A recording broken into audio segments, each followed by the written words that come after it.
சாயப்பா கிட்ட நீங்களும் உங்ககிட்ட சாயப்பாவும் நெருங்க முடியாமல் இருப்பதற்கு இந்த ஒரு விஷயமும் காரணமாக இருக்குது. சாயப்பா கிட்ட இந்த மாதிரி வழிபாடுகள் மூலமாக அவரை நம்ம ஈஸியாக நெருங்க முடியும். நமக்குன்னு சொல்லி நிறைய எதிர்ப்பு நிச்சயமாக இருக்கும். நிச்சயமாக அவங்க பழி வாங்கணும்னு நினைக்கிறாங்க. நீங்கள் கீழே விடணும், நீங்கள் அழுவணும், அடையாளமே தெரியாமல் இருக்கணும்னு உங்கள் சொந்த பந்தத்தில் நிறைய பேர் நினைக்கிறாங்க. இதெல்லாம் உண்மை. ஆனாலும் அவர்கள் பலம் வாய்ந்தவர்களாக மாறிடக்கூடாது. நீங்கள் பலம் வாய்ந்தா நீங்கள் அவங்க கிட்ட சண்டை போடாமலே அவங்கள வீழ்த்தவும் முடியும். நிறைய முக்கியமான செய்திகள் இந்த பதிவில் இருக்குதுங்க. இது உங்களுக்கு ஒரு அடுத்த பயணத்துக்கு உண்டான பதிவாக நிச்சயமாக இருக்கும். இனி பயணங்கள் கூட தடையில்லாமல் போகும். ஒரு நொடியையும் நம்ம அனுபவிக்கலாம், சந்தோஷமாக இருக்கலாம். எந்த வழியில் நம்ம பயணம் போகணும், எந்த மாதிரி பிரார்த்தனைகள் இருக்கணும், எதெல்லாம் நம்ம வாழ்க்கையில் நம்ம செய்யக்கூடியதை வச்சு பலன் தரக்கூடியவைகள், இதை எல்லாத்தையும் அலசி பார்க்கக்கூடியது தான் இந்த பதிவு.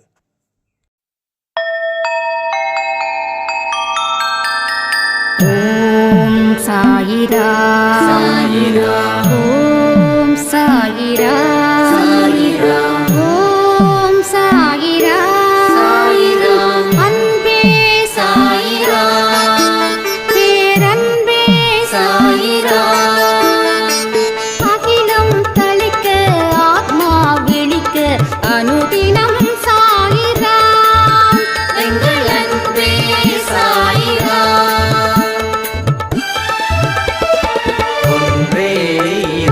ஒன்றே பூமிக்கென்றும் சாயிரா, சரணம் சாயிரா, நன்றே செய்து வாழ்வோம், நாம் ஒன்றே செய்து வாழ்வோம், அன்பே சாயிரா.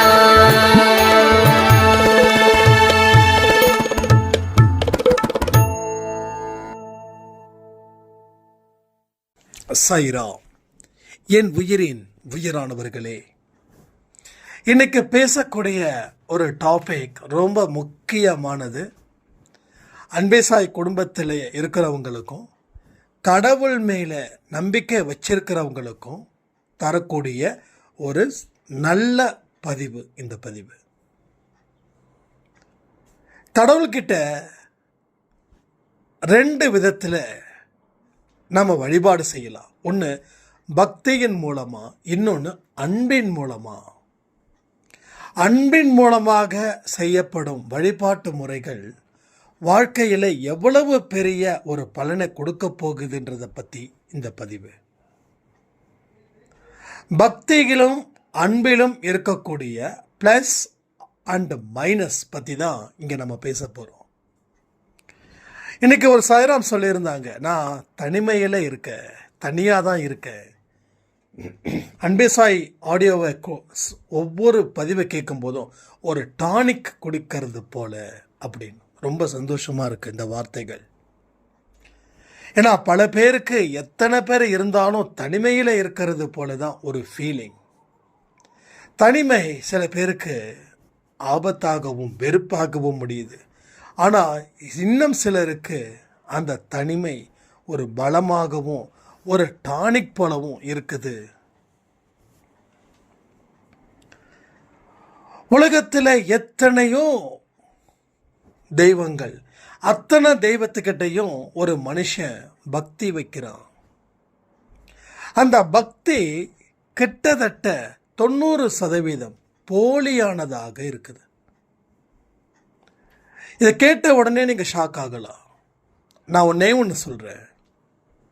ஒரு கோயிலுக்கு போகிறோம், சாமி கும்பிடுறோம், அங்கே கடவுளுக்கு தேவையான விஷயத்தை செய்கிறோம். 100, 500, 1000 கொடுக்குறோம், 10,000 கொடுக்குறோம். வெளியில் ஒரு அம்மா குழந்தைய வச்சு, ஐயோ பசிக்குது, என் குழந்தைக்கு ஏதாவது ஒன்று வாங்கி கொடுங்க, குழந்தை பசியோடு துடிக்கிறா அப்படின்னு கேட்டால் யாருடைய மனசு இறங்குமோ அவர்களே கடவுளுக்கு சொந்தக்காரர்கள். யாருடைய மனசு இறங்கல அவங்க கடவுளுக்கு சொந்தக்காரர்கள் இல்லை. அப்போ கோயிலில் நீ வச்ச பக்தி அத்தனையும் போலியானது. நீ உன்னையும் ஏமாத்தி கடவுளையும் ஏமாற்றுவதற்கு உண்டானது தான் உன்னுடைய பக்தி. அப்போ கடவுளோட உண்டியலில் போடுற நீ 100 ரூபா போடுறேன்னா கோயிலுக்கு வெளியில் இருக்கக்கூடிய அம்மா கிட்ட 1 ரூபாயை தேடி தேடி போடுறியே, நீயும் போலியான பக்தியோடு தான் கடவுளை வணங்குற. இன்னும் சில பேர் கோயிலுக்கு போயிட்டு திருப்பி காசு கொடுத்தா எல்லாமே போயிடுமா. என்னது, வாழ்க்கையில் சேர்த்து வச்ச செல்வம் எல்லாமே போயிடுமா. கோயிலுக்கு போயிட்டு வந்தால் எங்கேயும் செலவு பண்ணக்கூடாது, நேராக வீட்டுக்கு தான் வரணும். அப்போ தான் மகாலட்சுமி அதிர்ஷ்ட தேவதையை வீட்டுக்கு எடுத்துகிட்டு வர மாதிரி. வெளியில் யாருக்கிட்டேயும் காசு கொடுத்துடாதப்பா, கொடுத்துடவே கூடாது அப்படின்னு சொல்லக்கூடிய சில ஜென்மங்களும் இருக்காங்க. அவங்க ஜென்மங்கள்னு சொன்னதுக்கு மன்னிச்சிடுங்க. ஏன் அப்படின்னா, வள்ளலார் சொன்னக்கூடிய ஒரே வார்த்தை, வாடிய பயிரை கண்ட போதெல்லாம் வாடினேன். நீங்கள் பயிர் வாடிச்சுன்னு கூட ஃபீல் பண்ண வேண்டாம். ஒரு மனுஷன் வாடி போய் நிற்கிறான், ஒரு மனுஷன் வாடி போய் நிற்கிறான், அவனுக்கு தேவையானதை நீ செய்ய. அவனுக்கு என்ன தேவைகள் இருக்கோ அதை செய். அதை செய்யறதுக்கு உனக்கு மனசு இல்லைன்னா நீ என்ன கடவுள் மேலே பக்தி வச்சு என்ன சாதிக்க போற? மோட்சம் அடைய போற. ஸோ மோட்சம் கிடையாது, நரகம். அங்கே மேலே இருக்கக்கூடிய லோகத்தில் நீ யாராருக்கு என்னென்ன உதவிகள் செஞ்சிருக்கியோ அது எல்லாமே அந்த சார்ட் லிஸ்ட்டில் வந்துடும். யாராருக்கு என்னென்ன உதவிகள் செய்யலையோ அதுவுமே அங்கே அந்த சார்ட் லிஸ்ட்டில் வந்துடும். அப்போது பசியோடு துடிக்கிற ஒருத்தன் உங்ககிட்ட கேட்குறான், உங்ககிட்ட கையில் பணமும் இருக்குது, உணவும் இருக்குது, ஆனால் கொடுக்க மனதில்லாதவனா நீ இருக்கியே, செஞ்சது சரியா அப்படின்னு கேட்பான். அப்போ ஆமையா, சரி ஐயா, இந்த 10 கசையடி வாங்கிக்கோ அப்படின்னு. அப்போ செய்த புண்ணியங்கள், செய்த பாவங்கள் நீ மக்களுக்கு செஞ்சியா இல்லை கோயிலில் இருக்கிறவங்களுக்கு செஞ்சியா? நீ கோயிலில் இருக்கிறத செய், தப்பே இல்லை. இங்கே 100 ரூபானா அங்கே 1000 ரூபாய் செலவு பண்ணு. அட்லீஸ்ட் 1 ரூபாய் சேர்த்து பண்ணு. யார்? ஏழை எளிய மக்களுக்கு, குழந்தைகளுக்கும் பெண்களுக்கும் முதியோர்களுக்கும் செய். பர்டிகுலராக குழந்தைகளுக்கும் முதியோர்களுக்கும் செய். மிடில் கிளாஸ் கூட விட்டுடலாம். ஆனால் குழந்தைங்க, முதியோர்கள், அவங்க முன்னாடி உதவின்னு ஒன்று அவங்க கேட்டாங்கன்னா அதை செய்யாமல் போகாத, செய்யணும்னு முயற்சி பண்ணு. நல்லா இருக்கட்டும். நீ ஒரு வேளை மட்டும்தான் சாப்பாடு கொடுக்குற, நீ ஒரு வேளை சாப்பாடு போட்டால் 100 வேளை சாப்பாடு போட்ட மாதிரிலாம் கணக்கு வராது. அந்த அன்னைக்கு அந்த பசியை நீ தீர்க்கிற. இது அவங்களுடைய பசியை போக்குனதால அவங்களுடைய உடல் உறுப்புகள் அத்தனையும் உனக்கு நன்றி கடன் படுது. அது உன் கணக்கில் புண்ணியமாக வந்து சேருது. இப்போ பக்தியை தாண்டி அன்பை மட்டும் வச்சிடு, நீ ஜெயிச்சிடுவ. அந்த அன்பு எந்த இடத்துலையும் எதிர்பார்த்தது போல இல்லாமல், எந்த ஒரு அன்பை யார்கிட்ட கொடுத்தாலும் அதனுடைய பலனை மட்டும் தயவு செய்து எதிர்பார்க்காத. அந்த பலனை அறுவடை செய்யணும் அப்படின்னு நினச்சி எந்த அன்பையும் எவருக்கும் ஒருவருக்கும் நிச்சயமாக நீ தராத. நீ அன்பை விலை பேசுனா நீ மனுஷனே இல்லை. வியாபாரத்தில் வியாபாரியாயிரு, ஆனால் அன்பை கொடுக்கறதுலேயும் வாங்குறதுலேயும் வியாபாரத்தை மட்டும் தயவு செய்து ஹேண்டில் பண்ணாத. கடவுள்கிட்ட பேரமும் பேசாத. ஒரு விஷயம் நடந்துருச்சுன்னா நான் 1000 ரூபாய் செலவு பண்ணுறேன்னு சொல்லாத, உண்டியலில் போடுறேன்னு சொல்லாத. அந்த 1000 ரூபாய்க்கு உண்டான உணவுகளை நான் ஏழைங்களுக்கு கொடுக்குறேன்னு சொல்லு, தப்பே கிடையாது. உன் நல்ல மனசுக்கு எல்லாமே உனக்கு நல்லதாகவே நடக்குமே, உனக்கு என்ன கவலை? அப்போ இதுக்கும் கடவுளுக்கும் என்ன சம்பந்தம் அப்படின்னு நீங்கள் கேட்கலாம். இது பாயிண்ட்டு. இதை நம்ம நிறைய பதிவில் சொல்லியிருக்கோம். 65 பேர் பக்கமாக இன்றைக்கி அன்பேசாய் குடும்பத்தில் இருந்து சாப்பாடு வாங்கியிருக்காங்க. ஒவ்வொருத்தவங்களும் அவங்க மனப்பூர்வமாக செஞ்சாங்க. காக்காவுக்கு செய்கிறதும் 10 மனுஷங்களுக்கு செய்கிறதும் ஒன்று தான். இன்னும் நிறைய பேர் நான் கையில் காசு இல்லை, இதுதான். எஸ், சந்தோஷம், எல்லாமே சந்தோஷம், எல்லாமே ஏதோ ஒரு உணவு, ஏதோ ஒரு ஜீவனுக்கு போகுது. அதை பொறுத்த வரைக்கும் குறைய வைக்க மாட்டார் சாய்ப்பா. நிச்சயமாக சொல்கிறேன், உங்கள் குறைகள் எல்லாமே தீர்க்கப்படும். இந்த ஒரு மாதம் செஞ்சால் பத்தாது, திரும்ப திரும்ப ஒவ்வொரு மாதமும் செஞ்சுக்கிட்டே இருங்க. எவ்வளவு முடியுதோ அவ்வளோ செய்யுங்க. நன்கொடைகளாக கூட கொடுங்க.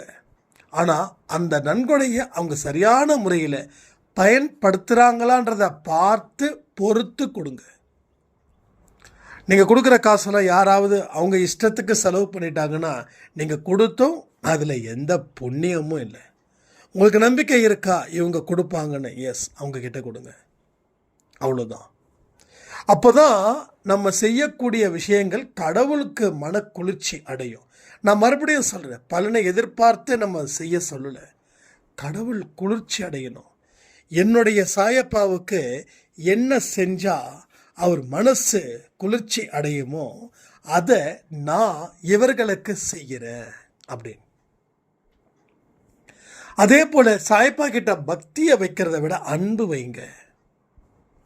இங்கே பக்தியை வச்சிருக்கிறவங்களுக்கு ரிசல்ட் ஒன்றும் பெருசாக இல்லை, ஆனால் அன்பு வச்சிருக்கிறவங்களுக்கு ரிசல்ட்டு சூப்பராக இருக்குது. இங்கே பொறுத்த வரைக்கும் நீங்கள் செய்யக்கூடிய ஒவ்வொரு செயலும் என்னோட சாயப்பாவுக்கு பிடிக்குமே அப்படின்னு நினச்சிக்கிட்டு செய்கிறது ஒரு அன்பின் வெளிப்பாடு, அன்புடைய வெளிப்பாடு.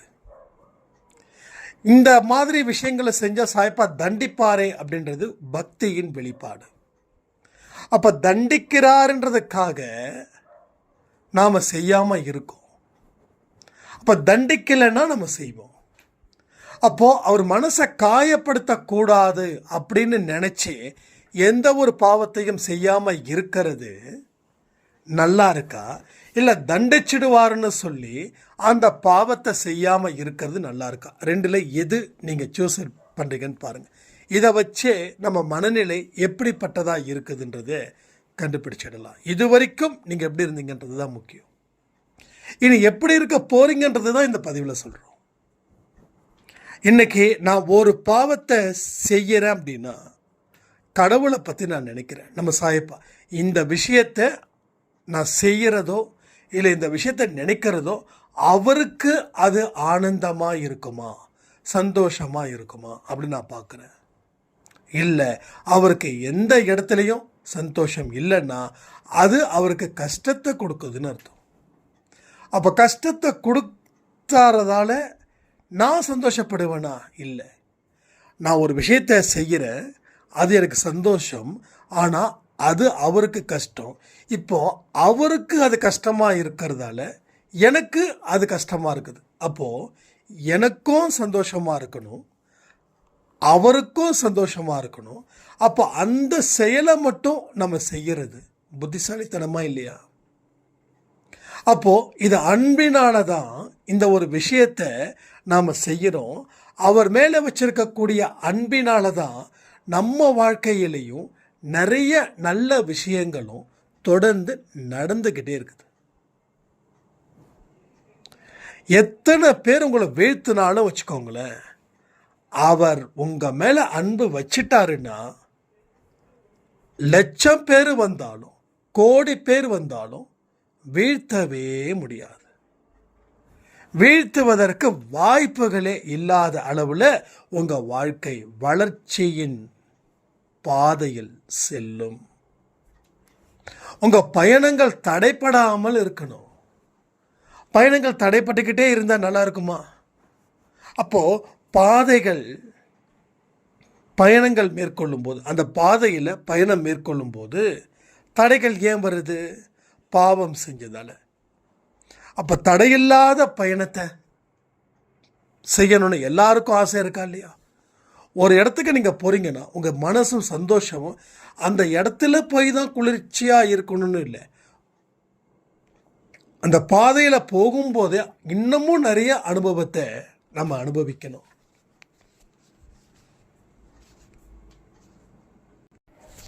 அப்போது அன்பினால் அவர் அணுகும்போது யாராலையும் உங்களை வீழ்த்தவே முடியாதுங்க. இது நிச்சயமான உண்மை. கடவுள்கிட்ட மட்டும் நீங்கள் அன்போடு அவரை வழிபாடு பண்ணிட்டீங்கன்னா போதும். அன்பினால் அவர்கிட்ட கேட்டிங்கன்னா போதும். அவர் ஒரு வள்ளல் மாதிரி வாரி வாரி கொடுப்பார். இங்கே நிறைய பேருக்கு இந்த வார்த்தை சொன்னால் கோபம் வரலாம். வாரி வாரி கொடுக்குறாரா?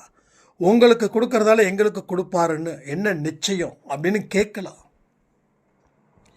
இது வரைக்கும் கடவுள் சத்தியமாக அப்படி யாரும் கேட்டது இல்லை சொல்கிறேன். ஆனால் நான் சொல்லக்கூடிய பாதையில் போனாதானே அந்த சொர்க்கத்தை பார்க்க முடியும். நான் சொல்கிற பாதையில் போகாமல் நீங்கள் போகிற பாதையில் போகும்போது அப்போ நான் என்ன செய்ய முடியும்? அதுதான் உங்ககிட்ட நான் பதிலாக வைக்கிறேன். இப்பயும் நான் சொல்கிறேனே, இந்த பழி வாங்கிறது, இந்த கவலைப்படுறது, இந்த 2 கன்றாவிகளையும் விட்டு விலகி நில்லுங்க. இதனால் ஆக போகிறது ஒன்றுமே இல்லை. இதனால் வாழ்க்கை மாறப்போவதும் இல்லை. இதுதான் உங்கள் வாழ்க்கையில் பல வருஷங்களாக நீங்கள் செஞ்சுக்கிட்டு இருக்கீங்க. எங்கேயாவது உங்கள் வாழ்க்கை மாறுச்சா? அடுத்தவனை பழி வாங்கணும்னு நினச்சிங்க, இல்லை பழி வாங்கிக்கிட்டு இருக்கீங்க. இதனால் உங்களுக்கு எந்த இடத்துல லாபம் வந்தது? உங்கள் எதிரி அழிஞ்சிட்டான்னு வச்சுக்கோங்களேன். உங்கள் எதிரி அழிஞ்சதால் உங்கள் வாழ்க்கையில் என்ன லாபம் கிடைச்சிது? நல்லா திங்க் பண்ணுங்கள். யாரும் தயவு செய்து இந்த பதிவை கால்வாசி கேட்டுட்டு அரைவாசி கேட்டுட்டு போவாதீங்க. முழுசாக கேளுங்க, தயவு செய்து கேளுங்க. அப்போ என்ன நடக்குது? ஒருத்தர் அழிஞ்சா உனக்கு லாபமா? அப்போ ஏன் அது மாதிரி நினைக்கிற? நீ நினைக்கிறத தான் நினைக்கிற. நல்லதா நினச்சிட்டு போயிட்டு நல்லதா வாழ்ந்துட்டு போயிடலாமே. இப்போ ஒருத்தவன் அழிஞ்சா நம்ம வாழ்க்கை நல்லா இருக்காது. நாம் நம்ம வாழ்க்கையை நல்லா பார்த்துக்கிட்டா தான் அந்த வாழ்க்கை நல்லா இருக்கும். இந்த பேசிக் கான்செப்டை கூட ஏன் நம்மளால் புரிஞ்சிக்க முடியல? இந்த பூமிக்கு ஏன் வந்தோம், எதுக்கு வந்தோம், யாருக்கும் ஒன்றும் புரியல. இந்த பிறவி எதுக்கு எடுத்தோம், அதுவும் யாருக்கும் புரியல. எப்போ பார்த்தாலும் யார் மீதாவது கோபம், வன்மம், இதையும் கக்கிக்கிட்டே இருக்கணும். இது கிட்டத்தட்ட வாந்தி எடுக்கிறது போல. வாந்தி எடுத்தால் எடுக்கிறவனுக்கும் கஷ்டம், வீட்டில் மற்றவனுக்கும் கஷ்டம், வீடும் நாஸ்தியாக போயிடும். அதனால் நல்ல புனிதமானதை எடுத்துக்கலாமே, ஏன் அசுத்தமானதை எடுத்து வாமிட் எடுக்கணும்? நீங்கள் புனிதமானதை எடுக்கும்போது உங்கள் முகத்தில் இருக்கக்கூடிய அந்த தெய்வீக தன்மையை நீங்கள் உணர்ந்ததே இல்லையா? 1000 பேரில் 10 பேரோட முகம் பார்த்தீங்கன்னா தெய்வீக தன்மையோடு இருக்கும். 1000க்கு 10 பேர், அப்போ மீதி 990 பேர் தெய்வீக தன்மையாக இல்லை. பியூட்டி பார்லர் போகிறதால மட்டும் அழகாயிட முடியாது. நம்ம முகத்தை அழகுபடுத்திக்கிறதால மட்டும் அழகாயிட முடியாது. அந்த அழகுன்றது எங்கே இருக்குதுன்னா உள்ளே இருக்குது. இப்போ உள்ள கடவுள் உங்கள் கூட இருக்கணும். அந்த தெய்வீக தன்மையோடு வரக்கூடிய முகம்தான் என்றைக்குமே பார்க்குறதுக்கு பளிச்சுன்னு இருக்கும். இதெல்லாம் மேக்கப் களைஞ்சிடுச்சுன்னா முடிஞ்சிடுச்சு. சாயம் வெளுத்து போச்சு, டும் டும் டும் டும்னு சொல்கிறது போல் இதுக்கு நேரத்தை செலவு பண்ணுறதுக்கு பதிலாக எந்த மாதிரியான எண்ணங்களை வச்சு வாழணுன்றதுக்கு நேரத்தை கொஞ்சம் செலவு பண்ண முயற்சி பண்ணிட்டா உங்கள் வாழ்க்கை அவ்வளவு செழிப்பாக இருக்கும், அவ்வளவு அழகானதாகவும் அற்புதமானவையாகவும் இருக்கும். இங்கே அழகை பற்றி, அற்புதத்தை பற்றி தான் இங்கே பேசுகிறோம். இது அகத்தில் இருக்கக்கூடிய அழகு. புறத்தில் இருக்கக்கூடிய அழகு ஒன்றுத்துக்கு வேலைக்காகாது. நம்ம ஒரு வெளி தோற்றம், ஒரு மனுஷனுடைய உடலுக்கு அந்த உடலுக்கு சதையை எடுத்துட்டா என்னவா இருக்குன்னு யோசிச்சு பாருங்க. எலும்பு கூடு. உலகத்துக்கே அழகானவளா ஒருத்தி இருந்தாலும் அவள் இறந்து போனா அவளும் பிணம்தான். சரி, அது எத்தனை நாள் அந்த சதை இருக்குது? கொஞ்ச நாள் இருக்கும். அதுக்கப்புறம் தீயை வச்சு கொளுத்திட்டாலும் முடிஞ்சுது, மண்ணில் போட்டு புதைச்சாலும் முடிஞ்சுது. அப்போது அந்த அழகு எங்கே போச்சு? அப்போ எது மிஞ்சுது? வெறும் எலும்பு. என்றைக்குமே நம்ம புத்தி சபல பாதையில் போனால் அந்த தோலுக்கு பின்னாடி இருக்கக்கூடிய விஷயம் என்னன்னு தெரிஞ்சிட்டா அந்த சபலமே வராது, வரவே வராது. மனுஷங்களுடைய வீக்னஸ் இங்கே தான் மாட்டுது. அதனால தான் இந்த வீக்னஸால தான் கடவுள்கிட்ட நெருங்க முடியல. நம்ம நெருங்கி இருக்கோம், ஆனால் இன்னமும் கிட்ட நெருங்க முடியாததுக்கு காரணம் மிக முக்கிய ஒரு ரோல் காமம். காமத்தினால் வந்த வினைகள், அதன் மூலமாக பெறப்பட்ட பாவம், பாவத்தின் மூலமாக பெறப்பட்ட துன்பம். துன்பம் வாழ்க்கையில் அழிக்கக்கூடிய ஒரு இடத்துல வந்து நிற்குது. அப்போ எங்கேயாவது ஒருத்தவங்க மேலே மோகம் வந்துடுச்சுன்னா அந்த மனுஷனுடைய தோலுக்கு பின்னாடி இருக்கக்கூடிய விஷயத்தை நினச்சி பார்த்துட்டிங்கன்னா கண்டிப்பாக அப்படி வராது. அப்போ அன்பு கூட இங்கே வம்பா போய் மாறுது. அப்போ கடவுளுடைய இடத்துல ஏன் நம்மளால் சரியான முறையில் போக முடியலன்னா இது மட்டும் காரணம் சொல்ல, இது மாதிரி பிற பல காரணங்கள் இருக்கலாம், நிறைய காரணங்கள் இருக்கலாம். ஒவ்வொன்றுக்கும் ஒரு நேரத்தை ஜாஸ்தி கொடுங்க. ஏன்னா அவசரப்பட்டு எடுத்தோம் முடித்தோம் அப்படின்னு இருக்க வேண்டாம். கொஞ்சம் பொறுமையோட நிதானத்தோட பயணங்கள் மேற்கொள்றதால உயிருக்கு ஆபத்து இல்லை, இல்லைன்னா உயிருக்கே ஆபத்து. நாம் புறப்பட்டுட்டோம், திரும்பி அந்த இடத்துக்கு வரக்கூடாது. எங்கே போய் சேரணுமோ அது வரைக்கும் அந்த பயணம் தடைப்படாமல் இருக்கணும். கடவுள் ஆசி வழங்கணும்னா கடவுள் உன் கூட இருக்கணும். அப்போ தான் வரக்கூடிய மேட்டிலையும் வரக்கூடிய பள்ளத்திலையும் அவர் உன்னை காத்து பாதுகாப்போடு அழைச்சிக்கிட்டு போவார். நம்ம ஃபோனில் என்ன பார்க்குறோன்றது முக்கியம், எதை பார்த்து ரசிக்கிறோன்றது முக்கியம். அது எல்லாமே தப்பாக இருந்துருச்சுன்னா எல்லாத்தையும் தூக்கி எறிங்க. எரிஞ்சிட்டா உங்கள் வாழ்க்கை சூப்பர். சிம்மாசனத்தில் உட்கார்ந்துருக்கக்கூடிய சாய்ப்பா இன்னும் ஒரு சிம்மாசனத்தை உனக்கு முன் போட்டு உட்கார வச்சு ஒன்றை அழகு பார்ப்பார். என் குழந்தைடா இவங்க அப்படின்னு. அப்போது எத்தனை எதிர்ப்புகள் வந்தாலும் அதை வீழ்த்தி வெற்றியை எளிதில் பெற முடியும். அந்த வெற்றியை பற்றி தான் இங்கே நான் பேசிகிட்ருக்கேன் தொடர்ந்து. ஸோ முயற்சிகள் டெஃபினட்டாக வின் பண்ணணும். நான் இந்த ஒரு விஷயத்தை முயற்சி செய்கிறேன்னா நிச்சயமாக வெற்றி வரணும். எத்தனை பேருக்கு வெற்றி பெற முடியும் அப்படின்னு நம்பிக்கையை வச்சுருக்கீங்க? எத்தனை பேருக்கு நடந்திருக்குது? நான் கேட்ட கேள்வி என்னென்னா, வெற்றி முயற்சி பெற்றால் வெற்றி அடைஞ்சிருக்க அப்படின்னு சொல்கிறவங்க எத்தனை பேர் அன்பை சாய் குடும்பத்தில்? இதை நிறைய பேர் சொல்ல முடியாது. ஏன்னா முயற்சி செஞ்சால் கண்டிப்பாக வெற்றி வரும், அதோடு நிறுத்திப்பாங்க, அதுக்கு மேலே போக மாட்டாங்க. இப்போ நான் சொல்கிறேனே, எந்த ஒரு விஷயத்தை செஞ்சாலும் கண்டிப்பாக வெற்றி பெற முடியும் என்னால். அந்த நம்பிக்கை உங்களுக்குள்ளேயும் வரணும்.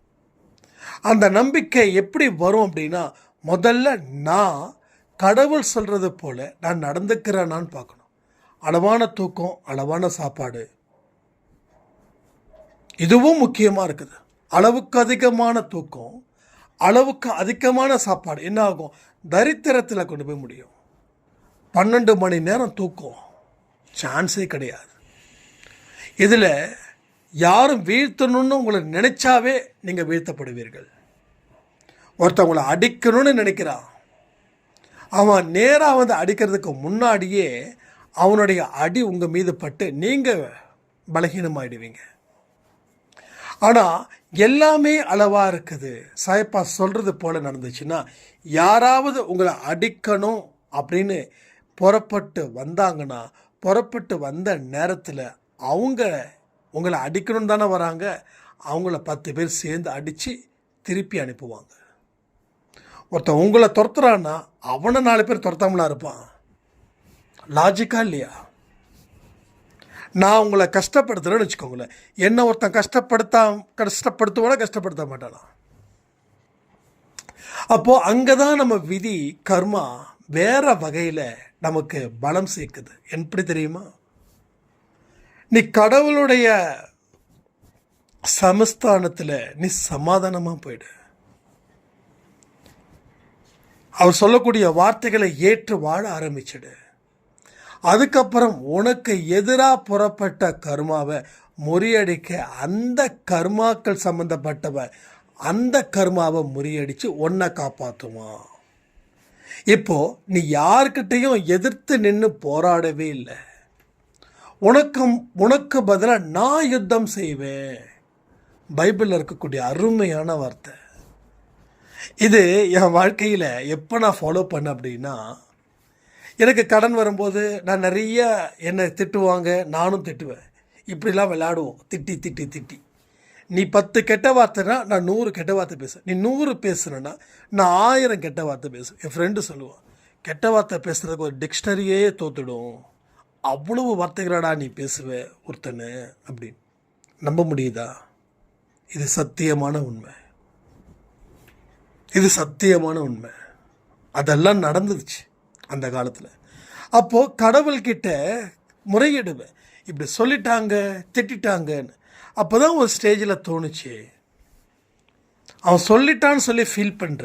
இப்போ நீயும் தானே அவனை திட்டுன, அவன் ஃபீல் பண்ண மாட்டானா? தப்பு உன் மேலே வச்சுக்கிட்டு அவன் உன்னை திட்டுறான், அப்போ நீயும் அவனை திட்டுறன்னா தப்பு உன் மேலே. அப்போ அவனுக்கு அது எவ்வளவு பெரிய வலியை ஏற்படுத்தியிருக்கும். அப்போ அவன் எவ்வளோ ஃபீல் பண்ணுவான்? அப்போது உன் மேலே தப்பு இருந்தாலும் சரி, உன் மேலே தப்பு இல்லைனாலும் சரி, வார்த்தையை விடாத, மனசில் கூட அந்த மோசமான எண்ணத்தை வச்சுக்காத. ஏன்னா எண்ணங்களை வச்சிருந்தா என்னைக்காவது ஒரு நாள் வெளிப்படுத்தும். அப்போது உன் மேலே தப்பே இல்லைனாலும் ஒருத்தவன் சட்டையை பிடிக்கட்டும், இல்லை ஒரு கன்னத்தில் அறையிட்டோம், நீ கண்டுக்காமல் நீ பாட்டுக்கு கிளம்பிடு. நீ ஏன்டா அடிச்சேன்னு கேட்க வேண்டிய கேள்வி உன் கடவுளுது. அதுதான் அந்த கணக்கு. உனக்காக நான் சண்டை செய்வேன்.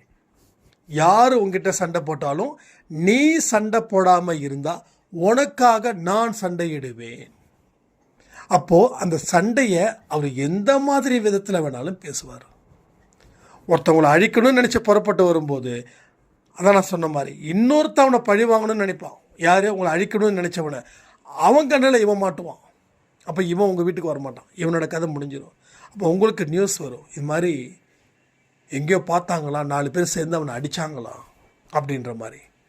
அப்போது உங்களுக்கு விழக்கூடிய அடி அவனுக்கு விழுந்திருக்குது, அவனுடைய சகாக்கள் மூலமாக. இதுதான் இங்கே நடக்குது. இதுதான் உனக்கு பதிலாக நான் யுத்தம் செய்வேன், நீ அமைதியாக இரு. இந்த கணக்கை தான் நம்ம சரியாக பயன்படுத்திக்கணும். இதை பயன்படுத்திக்க தான் உங்கள் வாழ்க்கையில் சில அறிவுபூர்வமான உண்மைகளும் வரும். ஸோ அனுபவங்கள் மூலமாக உண்மைகள் வரும். நம்ம நேற்று இரவு கூட அந்த பதிவில் சொன்னோம், கடந்த காலத்தை சாதாரணமாக ஒதுக்கிட வேண்டாம், அது அனுபவத்தை எடுத்துக்கோங்க. பட்ட துன்பத்தை மறக்காதீங்க. ஆனால் முயற்சிகள் செஞ்சுக்கிட்டே இருக்கணும். அதை பேஸ் பண்ணி முயற்சிகள் செய்யணும். முயற்சிகள் செய்யாமல் உழைக்காமல் அதையே நினச்சிக்கிட்டு கவலைப்படக்கூடாது. எந்த ஒரு விஷயம் வந்தாலும் கவலைப்படக்கூடாது.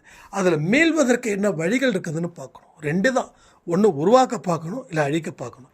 நாம் நம்மளை அழிச்சிக்கக்கூடாது. அப்போ உருவாக்குவதற்கு எந்தெந்த வழிகள் இருக்கோ அந்த வழிகளை நீ பொறுப்பெடுத்து செய், எல்லாமே உன் வாழ்க்கையில் நல்லதே நடக்கும். அப்போ நீ பேலன்ஸ்டாக இருக்கலாம். ஒரு 2 வீலருக்கு எத்தனை சக்கரம்? நானே சொல்லிட்டேன்னா 2 சக்கரம். ஒரு சக்கரம் மேடு, ஒரு சக்கரம் நல்லா ஹைட்டாக இருக்குது, இன்னொரு சக்கரம் ஹைட் இல்லாமல் இருக்குது. அந்த வண்டியில் ட்ராவல் பண்ண முடியுமா?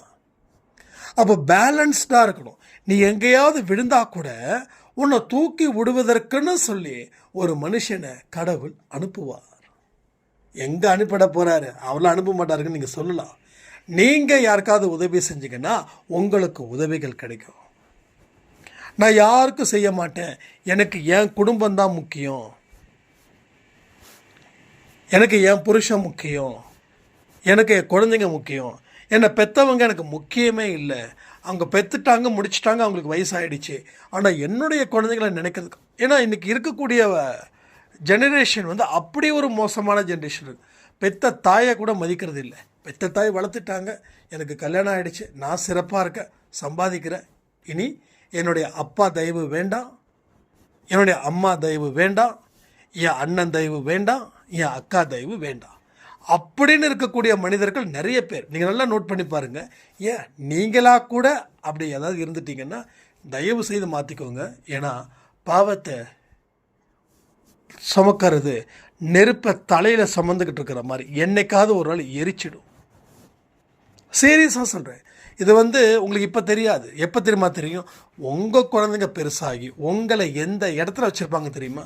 நீங்கள் எப்படி உங்கள் அம்மாவையும் அப்பாவையும் அவ்வளவு மோசமான இடத்துல உட்கார வச்சுருக்கீங்களோ அதை விட பல மடங்கு மோசமான ஒரு இடத்துல உங்களை உட்கார வச்சு அழகு பார்ப்பாங்க. அதுதான் ரொம்ப மோசம். வேற ஒருத்தர் நமக்கு எதிராக செயல்பட்டால் பரவாயில்ல, ஆனால் பெற்ற பிள்ளைங்களே நமக்கு எதிராக செயல்பட்டாங்கன்னா அந்த வலி இருக்கே, அதை என்ன பண்ணாலும் முடியாது. அதற்கு காரணமாக உங்கள் நடவடிக்கை அமைந்ததால் அதுக்கு பதிலடி கொடுக்கதான் இது. இன்றைக்கி சாய் ஒன்னி ஸ்டேட்டஸில் எத்தனை பேர் ஆடியோ கேட்டீங்க? கண்டிப்பாக ஸ்டேட்டஸில் நான் வச்சுருந்தேன். ஸோ பார்த்துட்டு பார்க்காம போகிறது உங்கள் இஷ்டம், பார்த்துட்டு கேட்டுட்டு போகிறது உங்கள் தலையெழுத்தையே மாற்றுது. அப்போ நீ எந்த அளவினால் அளக்கப்படுவாயோ அதே அளவினால் பிறரால் நீ அளக்கப்படுவாய். இப்போ நல்லதை செஞ்சால் நல்லது, கெட்டதை செஞ்சால் கெட்டது. நீ கடவுளை வணங்காட்டிப்போ. கடவுள் இருக்கிறாரா இல்லையான்றது ஆர்குமெண்ட் கிடையாது. இருந்தாலும் இல்லைனாலும் இந்த பிரபஞ்சம் கொடுத்த நியதி இதுதான். அப்போது அந்த பிரபஞ்சம் சொல்கிறத கொஞ்சமாவது காது கொடுத்து கேட்டால் நாம் சிறப்பான ஒரு இடத்துக்கு போயிடலாம்.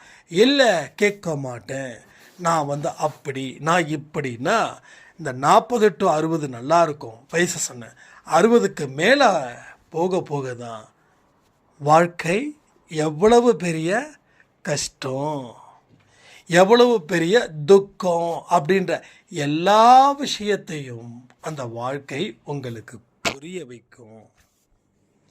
இதை எல்லாத்தையும் உணர்ந்துட்டா உங்கள் வாழ்க்கையில் அமோகமான ஒரு இடத்துக்கு நீங்கள் போகலாம். பல கஷ்டத்தில் இருந்தும் மீளலாம். ஏன் எக்ஸ்ட்ரா போனஸ் சொல்லட்டுமா? துன்பத்தில் இருந்தும் மிகப்பெரிய விடுதலையையும் நீங்கள் அடையலாம். இதை நல்லா புரிஞ்சுக்கோங்க. ஸோ எல்லாருமே சச்சரித்தம், மெடிடேஷன், பிராணாயாமம், ஆரத்தி இதை செய்யணும். சாப்பாடு டொனேட் பண்ணியிருக்கீங்க கிட்டத்தட்ட 65 பேருன்னு நினைக்கிறேன், என்னையோட சேர்த்து 65-70 வந்திருக்கும்னு நினைக்கிறேன். ஸோ சீக்கிரமாக நம்ம டார்கெட் 100. அதனால் இன்னும் 10ஆம் தேதி வரைக்கும் நமக்கு டைம் இருக்குது. 10ஆம் தேதி வரைக்கும் ஏன் டைம்னா மாதம் ஃபுல்லாக நம்ம டைம் கொடுக்கறது இல்லை. 1லேருந்து 10ஆம் தேதி வரைக்கும் யார் யார் ஃபுட்டு டொனேட் பண்ணுறீங்களோ அவங்களுக்கு மட்டும்தான் லிஸ்ட்டை எடுத்து நாம் பண்ண முடியும். இப்போ என்னங்க இப்படி நடக்க போகுதுன்னா கண்டிப்பாக சொல்கிறேன், உங்களுக்கு இதன் மூலமாக பெறக்கூடிய ஆசீர்வாதமும் கிடைக்கும். அதே போல் பிரார்த்தனை நேரம் தினமும் செய்கிறீங்க இல்லையா, அதன் மூலமாக கிடைக்க வேண்டிய புண்ணியமும் கிடைக்கும். அடுத்தது அன்பே சாய் மூலமாக கேட்டு உங்கள் வாழ்க்கையில் பல விஷயத்தை மாற்றி நல்லது செய்கிறீங்களே, அதன் மூலமாக கிடைக்கக்கூடிய புண்ணியமும் கிடைக்கும். அதே மாதிரி சாய் ஒன்னே ஸ்டேட் என்ற கடவுளோட வார்த்தைகளை சொல்லி நம்ம இன்னமும் சிந்தனைகளை பலப்படுத்தி நல்வழி போவதற்கு உண்டான வழிகளை செய்கிறோமே, அதன் மூலமாகவும் பலன்கள் கிடைக்கும். இது மாதிரி பலனுக்கு மேலே பலன் கிடைக்கிறது தான் ஒரு செயலிலும் இங்கே இருக்குது. எல்லாத்தையும் தாண்டி இந்த ருத்ரதாண்டவ பயிற்சியில் அது பெரிய ஒரு பலத்தை இங்கே நிறைய சாய்ராமுக்கு கொடுக்கும்னு நான் எதிர்பார்த்தேன். ஆனால் நிறைய பேர் ஒரே ஒரு விஷயத்தை மட்டும் தெளிவாக புரிஞ்சுட்டாங்க, சிக்கன் மட்டன் சாப்பிட்றது இல்லைங்க அப்படின்னு. ஆனால் அதுக்கே நான் நன்றி. ஸோ 9 கட்டளையில் ஒரு கட்டளை நிறைவேற்றிருக்கீங்கன்னா அதற்குரிய பலன்களை நிச்சயமாக வரும் நாட்களில் அறுவடை செய்ய முடியும். ஸோ வாழ்க்கை அப்படின்றது ஒரு செமையான அழகான அற்புதமான ஒரு இடம். அந்த இடத்துக்கு சாயப்பா உங்களை அழைச்சிட்டு போயிட்டு நல்ல வாழ்க்கையை கொடுக்கணும்னு சொல்லி பிரார்த்தனை பண்ணி இந்த பதிவை நான் முடிக்கிறேன். ஜெய் சாய்ராம்.